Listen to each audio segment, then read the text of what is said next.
નમસ્કાર ખેડૂત મિત્રો, આજે તારીખ 15 સપ્ટેમ્બર 2025 આજની હવામાન અપડેટની અંદર માહિતી મેળવીએ તો આગામી 5 દિવસ દરમિયાન ગુજરાતની અંદર વરસાદનો નવો રાઉન્ડ જોવા મળશે. તેમજ ગુજરાતની અંદર ચોમાસું ક્યારથી વિદાય લેશે તેની તારીખ પણ જાહેર કરી દેવામાં આવી છે. કયા ભાગોની અંદર આગામી 5 દિવસ દરમિયાન વરસાદની સંભાવના છે તેની વિસ્તારથી માહિતી મેળવીશું. ચેનલમાં નવા હોય તો ચેનલને સબસ્ક્રાઇબ કરી નાખજો અને વિડીયોને લાઈક આપીને તમામ ખેડૂત ભાઈને શેર કરી દેજો.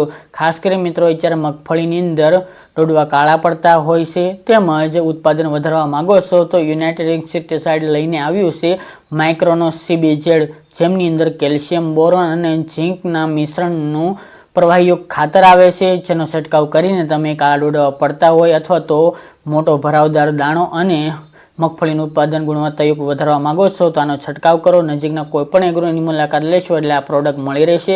વધુ માહિતી માટે સ્ક્રીન ઉપર નંબર આપેલા છે. ખાસ કરી મિત્રો વાત કરીએ તો ગુજરાતની અંદર છેલ્લા 2-3 દિવસથી મંડાણીયા વરસાદો નોંધાઈ રહ્યા છે, જેમાં ખાસ કરીને દક્ષિણ ગુજરાત અને સૌરાષ્ટ્રની અંદર વધુ તીવ્રતા જોવા મળી રહી છે.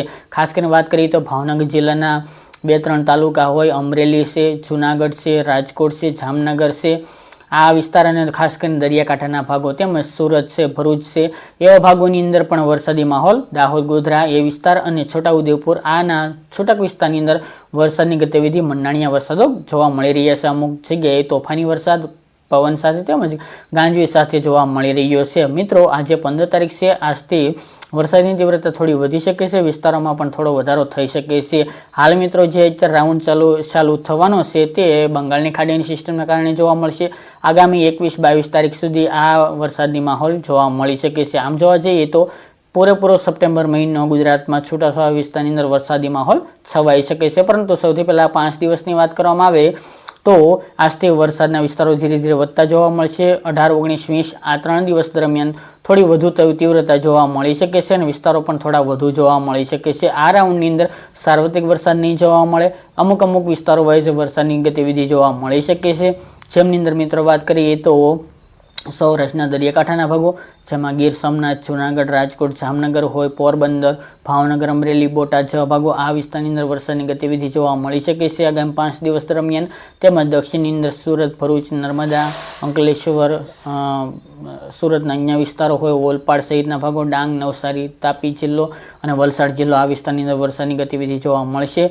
મધ્ય પૂર્વના એકલ દોકલ ભાગોની અંદર પણ વરસાદી ઝાપટાથી લઈને હળવો વરસાદ પડી શકે છે. ત્યાં વરસાદની તીવ્રતા ઓછી જોવા મળશે. સૌરાષ્ટ્ર, દક્ષિણ ગુજરાત કરતાં ઉત્તર ગુજરાતની અંદર પણ એકલ દોકલ વિસ્તારની અંદર આ 5 દિવસ દરમિયાન વરસાદની ગતિવિધિ જોવા મળી શકે છે, પરંતુ સીમિત વિસ્તારની અંદર જોવા મળી શકે.